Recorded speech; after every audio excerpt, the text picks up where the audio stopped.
Shimirimana, Shimirimana, Yahweh. Shimirimana, Shimirimana, Shimirimana, Shimirimana, Shimirimana, Shimirimana, Shimirimana, Shimirimana. Bwana Yesu asifiwe. Amen. I see me not happy for some reason. Amen. We need to be happy when we are in God's house, because God has done us well. Because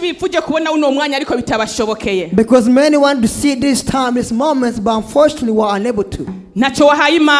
You give nothing to God. I give nothing to God. But it's because the mercy and grace God has given us. So here, you need to be overjoyed. You need to be happy. You need to feel peace. Amen. Yes, ashimwe. Amen. Amen, amen, amen. Amen, amen. Ubwa mbere ntanga gushimira Imana yo mu ijuru. First of all, thank God in heaven. Yangiriye neza mwaka wose warenganye. For God done well for the past year. Ikabinyemereye kuba nkihagaze imbere y'ishengero ry'Imana muno mwaka. And God has allowed me to stand before the church in this year. Ndibaza n'ubwa mbere mpagaze hano imbere y'ishengero kwa uno mwaka wa 2021. It's my first time standing here before you in 2021. Bwana Yesu asifiwe. Amen. Kubw'ibyo ndishimira Imana cyane. So, for that I am very thankful to God. Hallelujah. Amen. Ndizera nawe ko wishima. And I feel that you are happy too. Hopefully you are. Kuko Imana yakugiriye neza. Because God has done you well. Ukugahagaze mu buntu bw'Imana. And you are still standing His grace. Tukacyumva amajambo y'Imana. We are still hearing the word of God. Imana yacabwa icyubahiro. So for that may our God receive the glory. Ndashimiye n'abakozi b'Imana. And I thank God the servants. Bo batwiyumviriye kuno munsi ko twovuga ijambo ryayo. For they thought about me to share the word of God with you. Nkashimira n'Imana yo mu ijuru. Once again I thank God in heaven. Inyemereye guhagarara imbere y'ishengero ryayo. For God has allowed me to stand before His congregation. Si bintu byoroshe. It's not easy. Ariko ni Imana n'ubuntu n'imbabazi gusa Imana ikora. It's because God is grace and mercy. Ivyo ndabishimira Imana yanje. So I thank God for that. Bwana Yesu asifiwe. Amen. Hama jewe nje ngaha nduwugurura. So I am here like as an opener. Ndabasabe tujane. So please follow me. Nduwugurura ariko ijambo rikomeye riri inyuma. I am like an opener and you're going to hear the main word. Ndovuga yuko ndakuzaniye breakfast. But I can say that I'm bringing you breakfast. Lunch yawe nayo iri inyuma.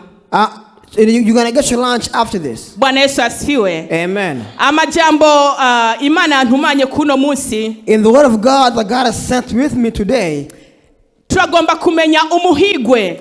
We need to know who is blessed. Umuhigwe ninde? Who is the blessed? Umuhigwe ameze gute? How a blessed person is. Umuhigwe amerewe gute? How is those who are blessed are like? Mwaino si turazi yuko umuhigwe. So in this world we know those who are blessed. Numutunzi abayeho neza. Those who are rich, they are the ones who are living a good life. Afise indege nyinshi. They have a helicopter. Yiza kaminuza cyane. They graduate, have a degree on their belt.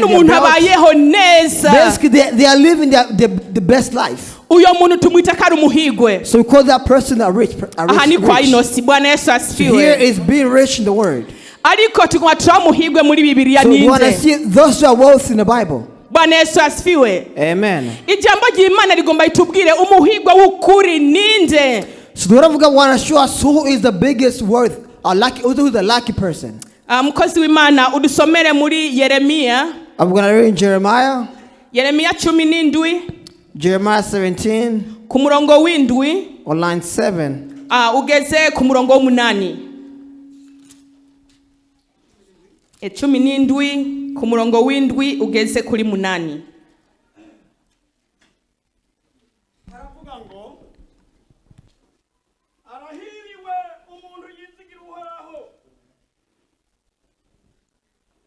Dusubiremwo.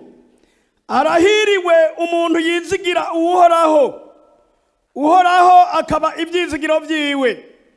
8. Kuko azoba nk'igiti gitewe iruhande y'amazi gishorera imizi yaco iruhande y'uruzi kitumva izuba iyo ryatse ariko kikama nitoto ntikizorinda kwiganyira mu mwaka w'uruzuba kandi ntikizoharuruka kwama. Amena. Amen. Again in Jeremiah 17, line 7 to 8. Blessed is the person who trusts in the Lord and whose hope is in the Lord. For he or she is like a tree planted by the water, for which spreads out its roots by the river, and it will not fear when the heat of the sun come, but its leaf will be green, and it will not be anxious in the year of drought, nor will it cease to yield fruits. Amen. Bwana Yesu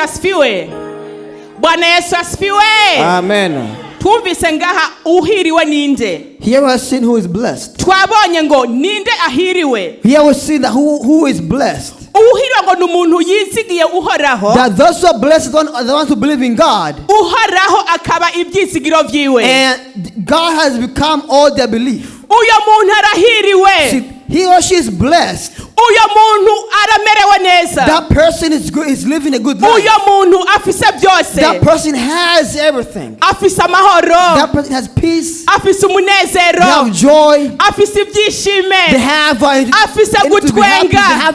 Bwana Yesu asifiwe. Amen. Uyo muntu yizigiye uhoraho. Those who believe in God, ngo ntanyiganyiga. they cannot be shaken. Bwana Yesu asifiwe. Amen. Ngo nahiki izuba coyaka. Even when the sun is out, uyu muntu arahagaze. This person is standing firm. Mukenyezi urahagaze. No matter are you standing. Bwana Yesu asifiwe. Amen. Aha twabonye ijambo rikomeye cyane. Here we sing good words. Ku murongo w'8 haravuga ngo. Line 8 says, kuko azoba nk'igiti gitewe. For he or she is like a tree planted. Azoba nk'igiti gitewe iruhande y'amazi. A tree planted by the water. Bwana Yesu asifiwe. Amen. Igiti gitewe. A tree planted. Bantu b'Imana mumenya igiti gitewe. When a tree is being planted, hariho n'ibiti vyimeza. Hallelujah. There are trees that grows by its own. Amen. Uratewe. Cyo nikibazo. Have you been planted? Uri igiti gitewe. Are you a tree planted? Iyo wiravye urabona ko uri igiti gitewe. If you look at something, you think you are planted. Iyo ugenda urabona ko uri igiti gitewe. You think you are purposely planted. Mu rugo rwawe ubona ko uri igiti gitewe. Are you purposely planted? Wa mukenyezi ubona ko uri igiti gitewe mu rugo rwawe. Are you a tree planted? Cyangwa uri kimeza. Or are you a tree randomly grown? Mugabo uri igiti gitewe. To the man, are you a tree planted? Mu rugo rwawe. Are you planted in your house? Cyangwa uri imejeje. Or have you grown randomly? Mu bikorwa by'Imana. Are you planted in the word of God? Muririmbyi ubona waratewe. I think have been planted. Mukozi w'Imana uratewe. Are you planted? Hallelujah. Amen. Musenzi. To the prayers. Waratewe. Have you been planted? Uri igiti gitewe. Are you a tree being planted? Cyangwa uri igiti cimejeje. Or are you a tree grown? Bwana Yesu asifiwe. Amen. Ngico giti gitewe iruhande y'amazi. The tree grown by the river. Ngo cyama gitotahaye. That is always beautiful. It's always green. That even when the sun is out. Niyo amageragezwa yose. Even the temptations. Bakamutuka. Even to curse you out. Agaca mu bibazo. No matter if you go to any circumstance or problems. Akabeshegwa. Even though they accuse you. Ubukene bukamukubita. Even though you become poor. Nguya muntu. That person. Niyigaranyiganyiga. That they are never shaken. They have no doubt. Because their roots. Itewe. Their roots are planted. Ngigenda ngiruhande y'amazi. Close by the river. By the waters. Ngiruhande y'uruzi. They are planted close to the river. Ico giti ngo nticuma. And that tree is never rooted.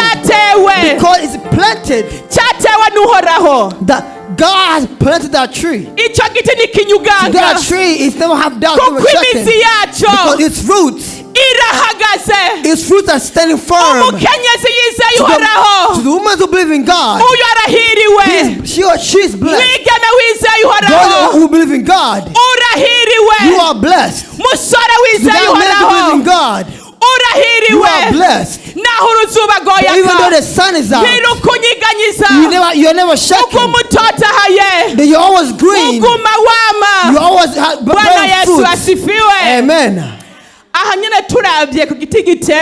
Here we see close to the tree being planted. Many are like tree planted, but they were not planted. How would you know these people? When you are in the work of God, amen. See, when you're with these people, they bring problems in the work of God. These people, they cannot be advised. This person, they are filled with gospel, and they are prayer, but there's so much gossip in your mouth. They are a singer, but they also accuse others. You see, they are sons of God, but they are filled with discrimination. You see, they are girls, but they are singing, but they commit adultery. And you see, they are young men. They are singers, but they commit adultery. Truth is, you are not a true planted. Those who believe in God, that's not how they go. Those who believe in God, they protect themselves from sin. Those who believe in God, they always believe in God. If you believe in God, they always praying, they always on their knees praying. Just believe in God. They are patient. Just believe in God. They have peace in them. Amen. Just believe in God. They have joy and happiness. They don't bring issues in the work of God. They have no pride. They have no hate or anger. They have no pride at all. A household of those who believe in God, there's peace, there's joy and happiness, there's always laughter, there's always understanding and communication. Whenever there's problems in the house, whenever there's poor, and it starts to pay for your house, but because they believe in God, because of they're married, planted by the river, it's time to pray to God, and you call upon God, and God is our believing of faith. Only God is our faith believing God. So the most believing God, hold God, because you're God. Do not forsake God, amen. Because God constructed a household. Amen. Somebody gave a testimony. A husband who's not planted by a tree, by the river. They do not love their wife, but they always hating them. And even though the other half, it is very sad that you hate your other half. It is very hard for you to hate your other brother. It is very sad for you. Amen. It is good for today. Let's build. It has become a tree. A tree planted close to the water. But even though the sun is out, that tree is never withered. No matter you can accuse that tree. You could hate that tree. You can never forsake your singing.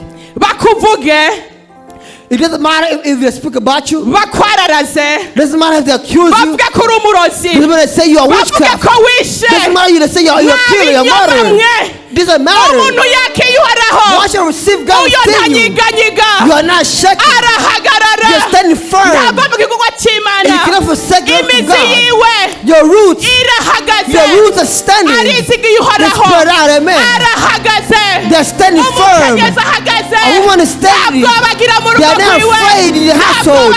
There's no fear to the husband. She's standing and believe. Amen. Amen. Our God did us well. Amen. Then a tree does not fear the sun. It's some good words. Amen. When you believe, when you enter into temptations, you have no fear. Because the sun cannot get to you at. You're always green. Amen. You always shine in Christ. Amen. Amen. Because you're standing, you're always green in God. My brothers, my friends, maybe you're not planted. Maybe you're not planted by the river. And your roots are not standing firm. Your roots, maybe it's not spread the river. You have a good time. You have a sufficient time. God is here. Except God is calling. Come before God. And God will do you well. Amen.